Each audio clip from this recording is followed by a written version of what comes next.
was finished with the Shitbox series, or I gave up in the middle of the whole thing, right? This is the update that you've been waiting for. The reason why it's been taking so long is because a lot has happened. We ran a bearing knock.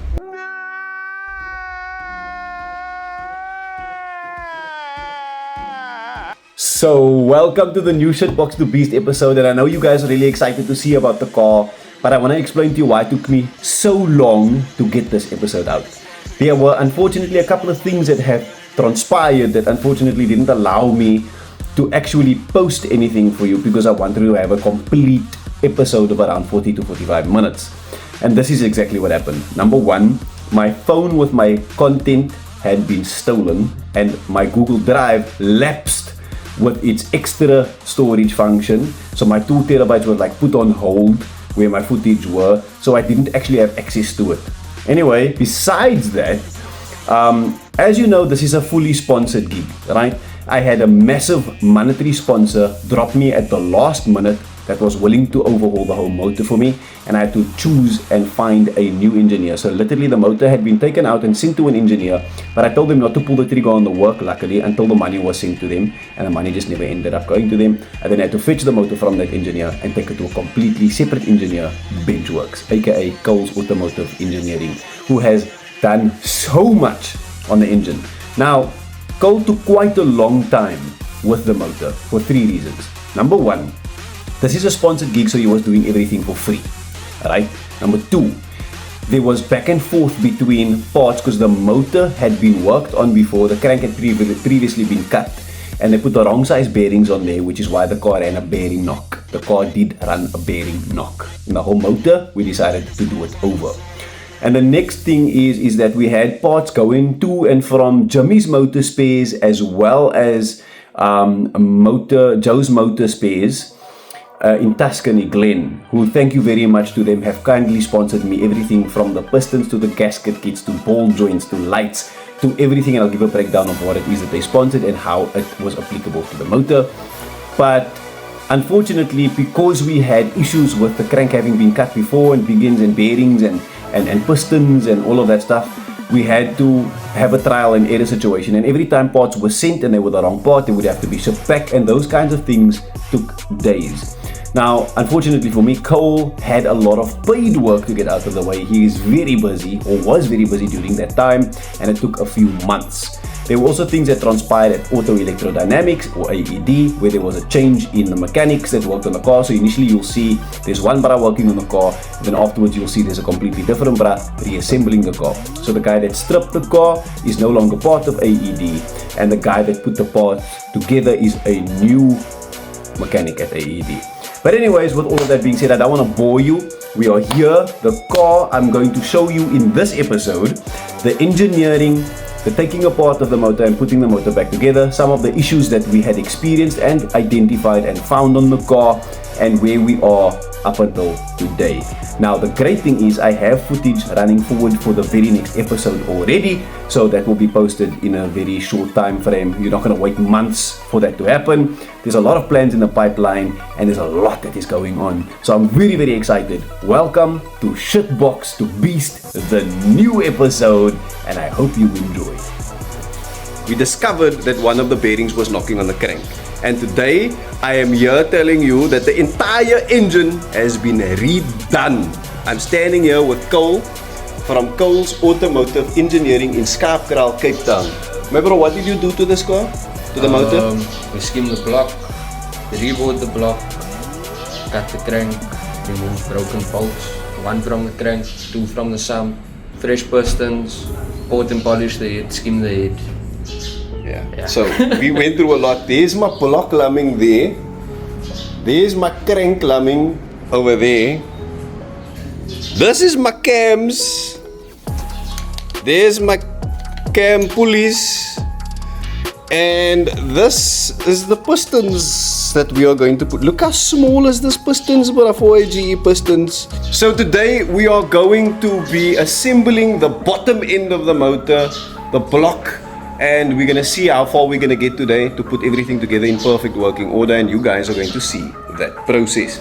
So we know that the entirety of the motor has officially been done over. His details will be available here in this video, so you can get in contact with him. And if you get in contact with him because you saw the Shitbox series, he's going to be giving you guys exclusive discounts on his labor and his parts as well. So please keep a lookout for that also. So without further ado, let's get into the meat of things, shall we? So we are starting out with the pistons, and as you can see, my con rods are currently on a gas stove and they are being heated here so that the metal can expand so that we can fit these babies. These are brand new pistons, kindly sponsored to us by Jimmy's Motor Spares. The pistons and everything pertaining to the pistons has been sponsored to us by Jimmy's Motor Spares in Surrey State. I need to mention this. Obviously, this project would be absolutely nothing without the sponsors that have come on board. And two of the biggest sponsors for motor spares that have come on board at this very moment is Joe's Motor Spares in Tuscany Glen, as well as Jimmy's Motor Spares in Surrey Estate. Jimmy's Motor Spares gave us our pistons, our rings, and then Joe's came in with our big ends, our bearings. So all the stuff for the motor itself, both bottom end and top end, came from these respective two spares companies that have worked together to help me to redo the entire engine over. So the next phase of this now is we're going to assemble the block and the bottom end of the motor in this episode, and then we're going to talk a little bit more about the future of the project and what is going to happen next. Stay tuned and remember to subscribe and like and engage and comment and interact, please. So here we go. Let's go, Mr. Cole in action. So we did have a problem. We got the wrong size. What was it? 20s, and it wasn't fitting. And now we have 18s, no? Yeah. All right. So there you go. Conrod is inserted into the piston. He's wiggling it around, and now we're gonna oil it and let it cool down. Oh yeah, oba. That's yeah. Into the box. There we go. 2 down, 2 to go.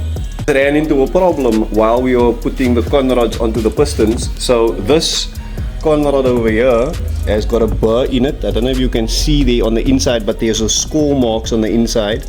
The heat emanating from this thing is insane. So the inside there, you can see those little marks there. That's how accurate to the millimeter you actually have to be with your engineering. So that marks there prevented the actual pin from going into the piston. That pin goes into that hole there of the con rod, and then that goes into the piston. So we only got in halfway because of that scoring on the inside, or that bar on the inside. So now we have to drill that, or we have to machine this con rod here to get smooth enough on the inside so the pin can slip all the way through. Alrighty, we are going to just drill out that. Right, so we've drilled it. Yes, there's a little bit of a scorch mark on the inside there. That's what was causing it, but as long as the surface area inside here is flat, then we can proceed to place the pin inside. So let's go. Here you're looking at the head, right? We still have to skim the head here. But we have started doing the port and polish. So we have got 2 of the ports here already done on the exhaust side. So that is what they look like standard. They're smaller and darker, and where the gasket goes over and there's a little bit of a leeway, or like a little bit of a burr in the way, they're going to clear that so that the car can breathe and expel exhaust gases more easily. So that's what it looks like after the port and polish. And this is what it looks like before. And then Suma, while I got you guys here, this is the best of the best Victor Hines. This is the whole gasket set with valve stem seals. And thank you very, very much to Joe's. There is my thrust bearings. Here's my head bolts. There is my piston rings. This is big end engine bearings. This is main bearings. So all of this was kindly sponsored to us in combination by Joe's Motor Spares and Jimmy's Motor Spares. A massive shout out to them. Their contact details will be here in the video as well for you guys to see. So yeah, here we go, bro. This is the last piston that we are going to assemble. So we had a slight problem with the burr on the inside of the con rod, and now it is coming off of the heat and going into the piston. Let's go, bro. Here we go. We have to operate quickly because it's very hot. There we go. Smooth like butter. It is in. Oh yeah. Kijk, your put-in game is very strong. Oh, shit! Nice and clean. Here's the block. The skin is done. Board and rounded. Very nice and broad and widened. And we are about to assemble. Here we have our Q1. What are you doing, my bro? Still cleaning. Still cleaning. Don't want no dirtiness. So what was wrong with the crank before the go? The crank was cut to 10, but in the good standard bearings. And then that knocked. Yeah. On where? Now on the first piston. Number 1. Yeah, okay. So as you can see there, we've cut the crank. It's looking snazzy, very sexy, very cutesy, very demure. Almost like the guy that's cleaning it. Oh yeah. See there, here's a proper look at the skim and the bore. If you're coming here from TikTok, thank you very much for coming here. And also remember to subscribe, like and comment and engage, because we are trying to grow the channel as well. See guys? So what we are going to do now is we're going to put the whole bottom end together. So walk us through the process here. Simple. So what is first here, my bro? First, we're going to put the main bearings into the block. Okay. And we're going to drop the crank in. We're going to torque it up. Then we're going to put the rings onto the pistons. Okay. Put the new bearings into the rods. And then we're going to pop the pistons in. Yeah. And torque it up. Right. So I'm going to show you this breakdown one by one. So that is begin bearing, né? Main bearing. Main bearing, okay. Housing sits in the housing lekkertjies, mooitjies. Okay. Okay, we circle to get out out of the plastic packaging, but right, there we go. So there we go. The crank is obviously going to rest on here, right? Did you bring us snacks? Oh yeah, snacks, Allah. Righto. Little bit of oil, lekkertjies. Lubrication is important. Bismillah.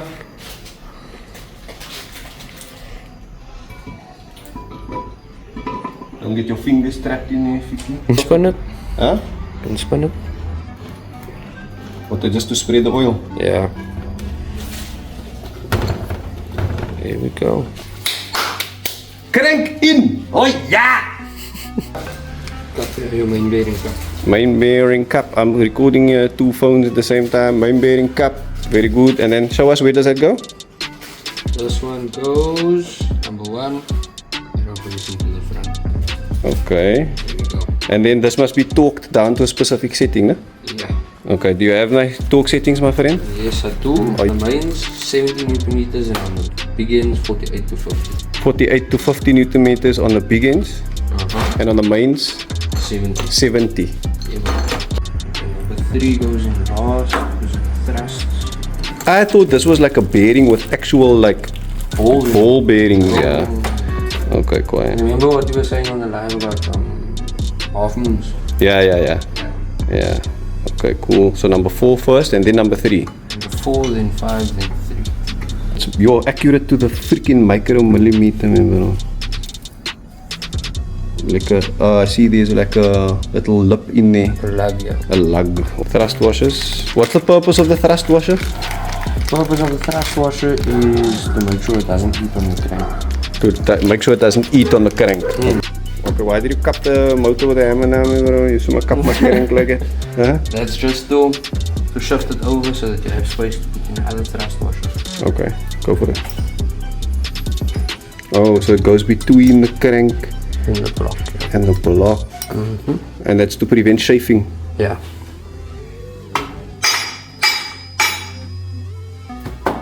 So every time you put one in, then you must move it over and then knock it in. So that last one's gonna be a bitch, you know? Alright, I got the honors of doing the last thrust washers. So you see there, just fit it in the groove there like that. Flush liquor. Other side. Writing inside or outside? Writing goes to the inside. Alright. And that's the previous one. Number 3. Number 3, yeah. Right, so we're gonna go hand tight on all the crank bolts.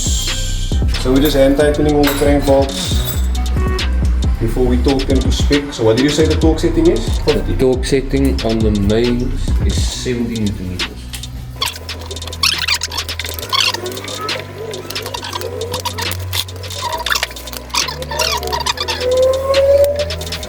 Settings 70 Newton meters, sorry.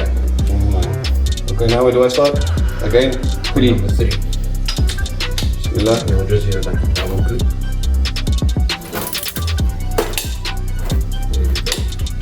Okay. I can hold it, I'm not going to settings. Okay, now number 1. So this thing stops the power to the thing when it peaks. There's no power coming from that. No, it does. Okay, and up and 2.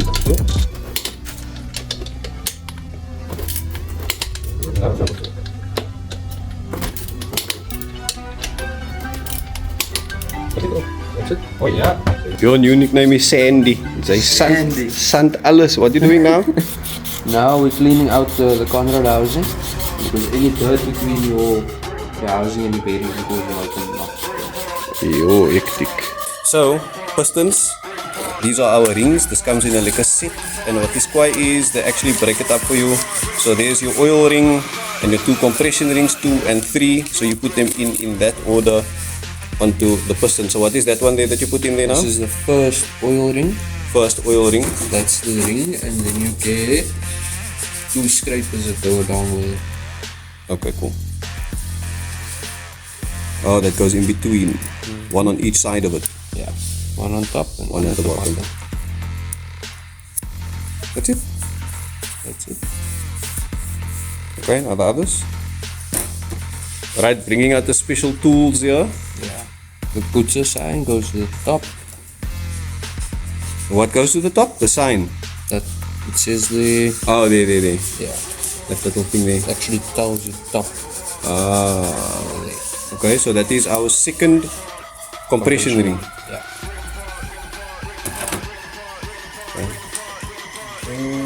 And then we have our last one.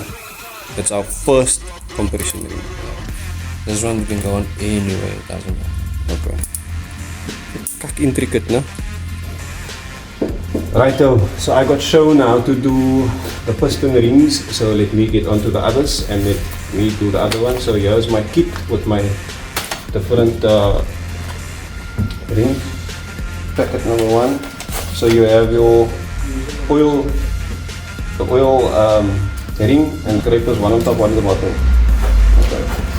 So this goes on at the bottom, no? Yeah, that goes right at the bottom. Right at the bottom. Like that. And then on top of him. Whoa. I've never done this, no? It's cut mad actually. I'm learning so much through the process of like building up this motor and through this project about cars, no? It's insane. Okay. There we go. One on top. Those gaatjies don't have to be aligned, no? No, they must actually be away from each other. And then, here's a tool of yours. That's how it faces up. Faces up. So what do you just put it in there? So this one goes in the middle. Yeah. Why you loose? It's loose, yeah. The ring is like very loose. Oh, but once you use the tool, then it widens it a little bit.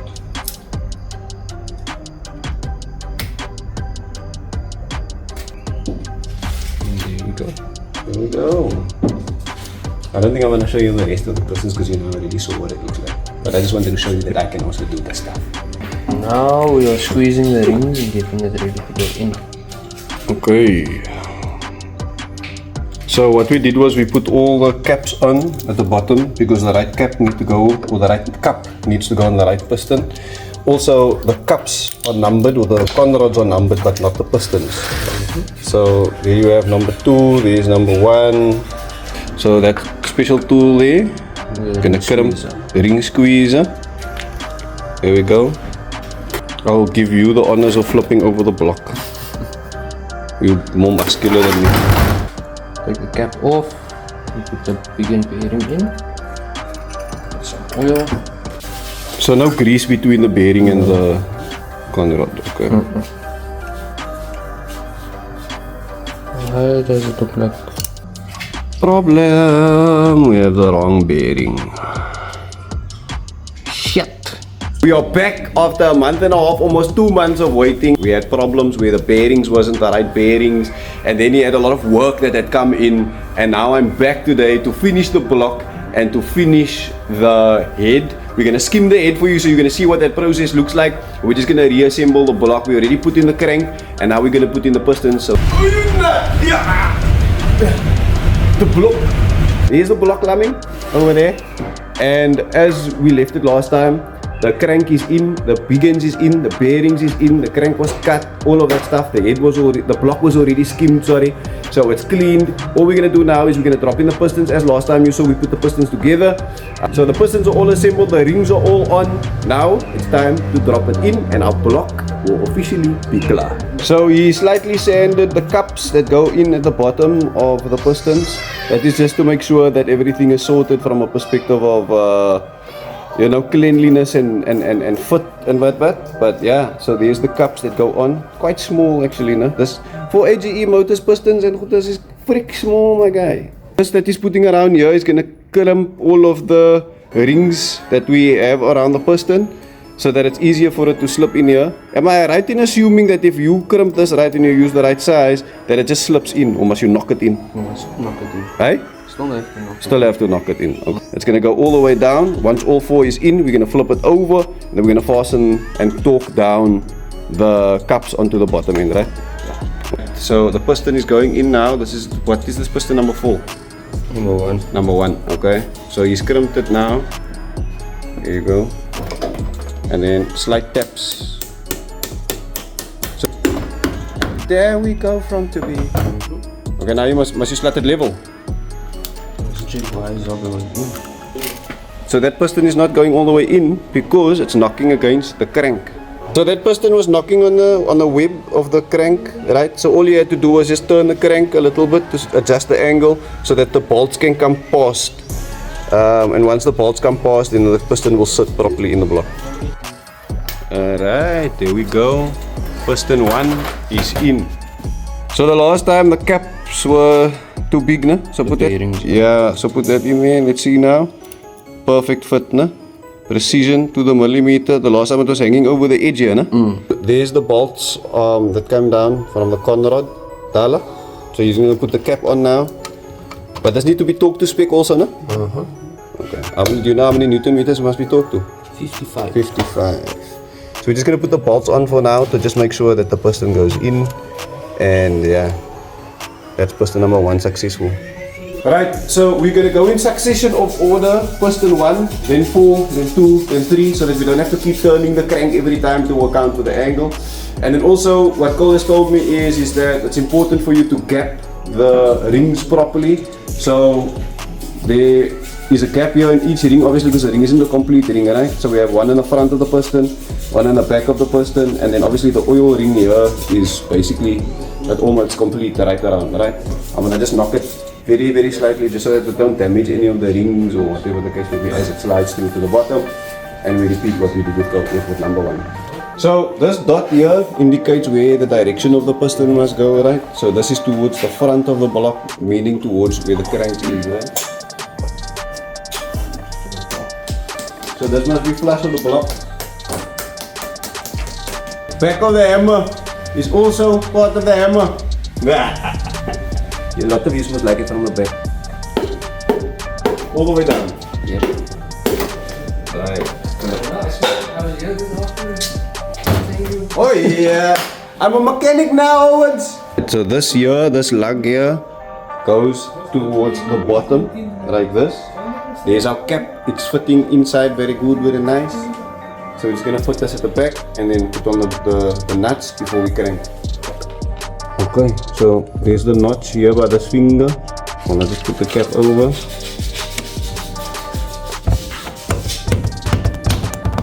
Still a gap going, like get the piston in further. No, it's fine. It closes well when we torque it. I just want to show you between the conrod's cup here and the actual cap. There's a gap there. That cap must obviously close properly. 5 meters. So the torque specifications on this is 55 newtons for those people that is doing full AGE blocks. Alright, so there we go. So now we're going to do piston number 2 and then piston number 3. Say no to crack. So as you see, Cole from Cole's Automotive Engineering is in Schaapkraal, number 1, Schaap Road. And you can do any block, any head from any car. You're busy with the B20 also, no? And he's busy with Opel buckies, whatever you need. He's got all of the tools of the trade. He's really affordable. His turnaround time is quite good. And on top of that, he is available by booking. So you need to contact him. His details will be here up on top of the screen. Righto. So now we are going to torque down the bolts to 17. It's at 70 Newton meters. We are rather over torque and under torque. You can rectify afterwards. You know what I mean? But yeah, if you're gonna tighten the bolts too tight, obviously you're gonna snap the bolts, and if you make it too loose, then obviously you're gonna stand another chance of running a bearing knock. So it's obviously important to get the right torque settings. Go and find your torque specs. They are found on the internet. You just type in 4AGE crank ball torque setting. So we're gonna work in the same succession: piston 1, piston 4, piston 2, piston 3. What size tangers is this? 14.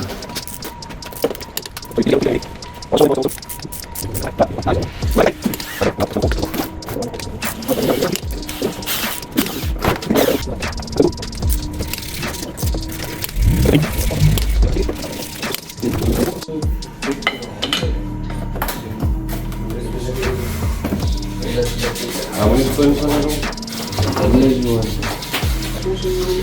Now I'm going to turn the block over so you can see the succession that the pistons drop and raise at. So 1 and 4 must go together and 2 and 3 must go together.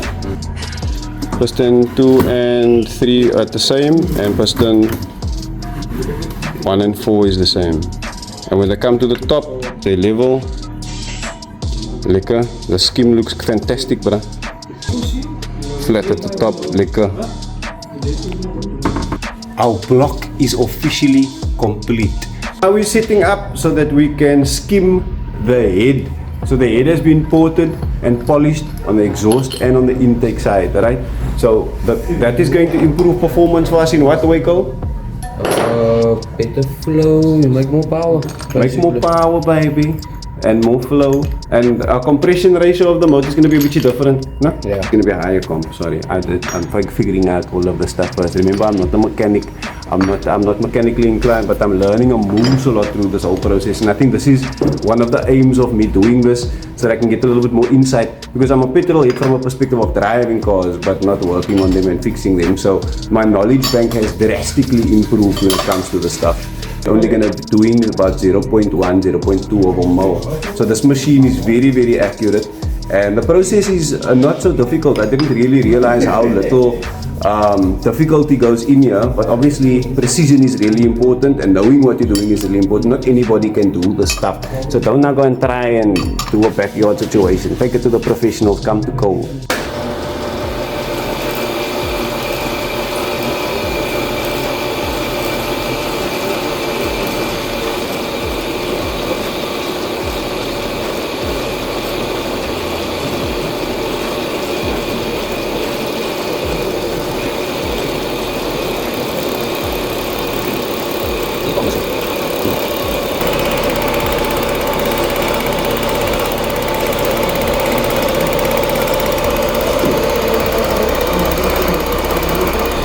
I was expecting this to be louder, to be honest. Okay, so you can see on the head exactly where it blew.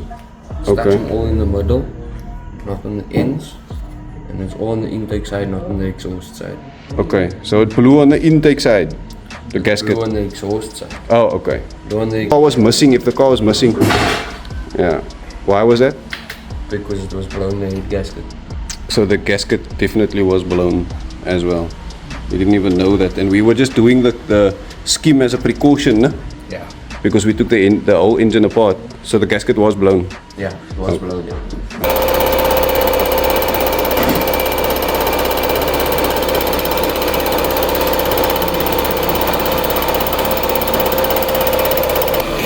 So what's great about this process is it also takes off all of that old gasket material, all the unevenness in the head. Remember, there's a micro millimeter of unevenness and it's not level on the block. it can create a seepage in your gasket, and that's where your oil and water can go wrong, the mixture of that can go wrong, and so many other things that is associated to blown head gaskets. So this process is a micro millimeter that is being taken off. We are not doing a performance related scheme, we are doing a scheme for the replacing of the head gasket, just remember that.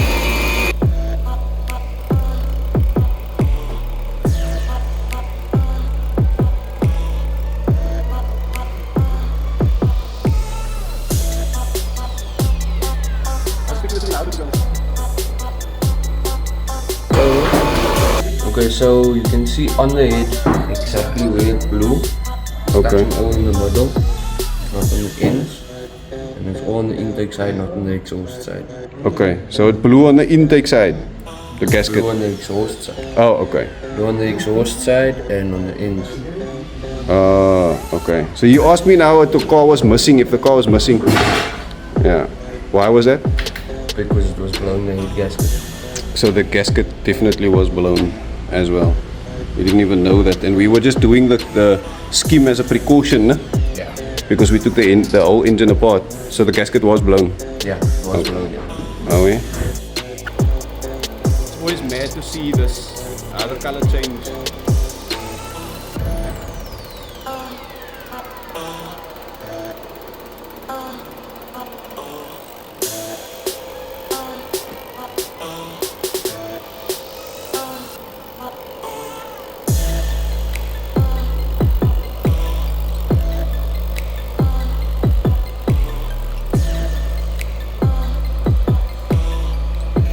So what's great about this process is it also takes off all of that old gasket material, all the unevenness in the head. Remember, there's a micro millimeter of unevenness and it's not level on the block. That can create a seepage in your gasket, and that's where your oil and water can go wrong, the mixture of that can go wrong, and so many other things that is associated to blown head gaskets.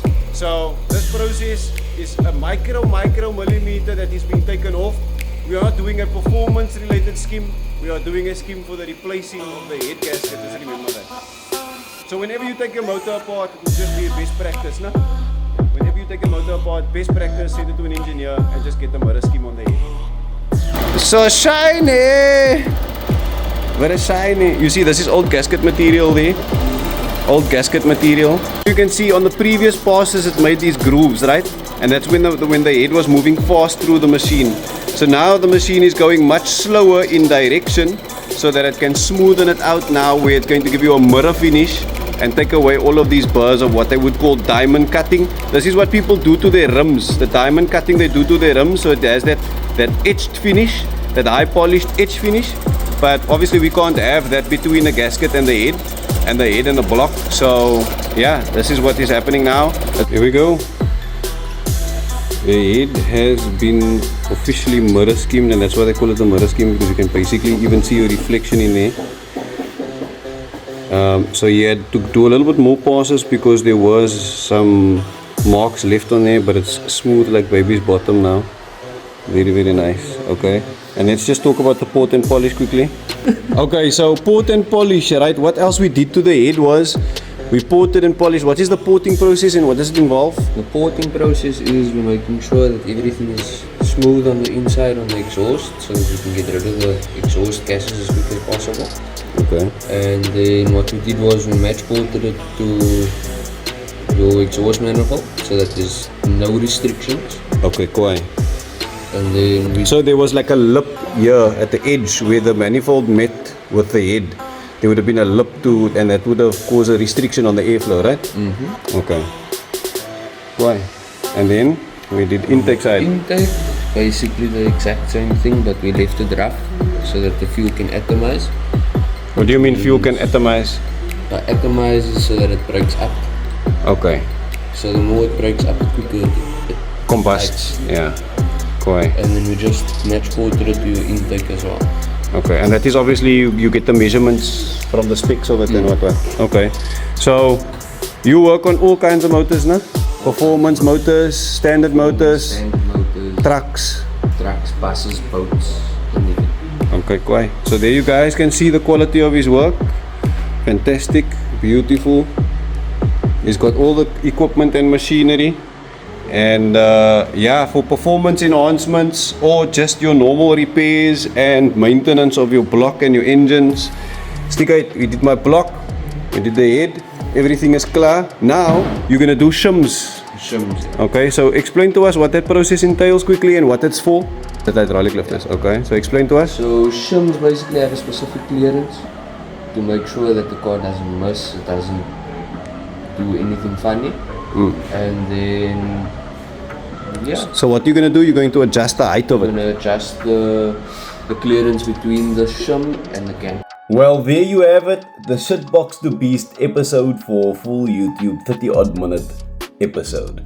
I hope you enjoyed that. The next episode is underway. I promise you it's not gonna take as long. We are going to be reassembling the motor, dropping the motor in, fixing the motor up to ensure that it runs smoothly, and then we're gonna start her up. Furthermore, we are bringing on some more sponsors and some new sponsors. We are also looking forward to doing exhaust, tuning, and then we're gonna get into cosmetics as well. I'm very excited for what's to come. New sponsors, new platform, new everything. Please hit that subscribe button. Please comment your thoughts down below, and please like this video and share it with your friends.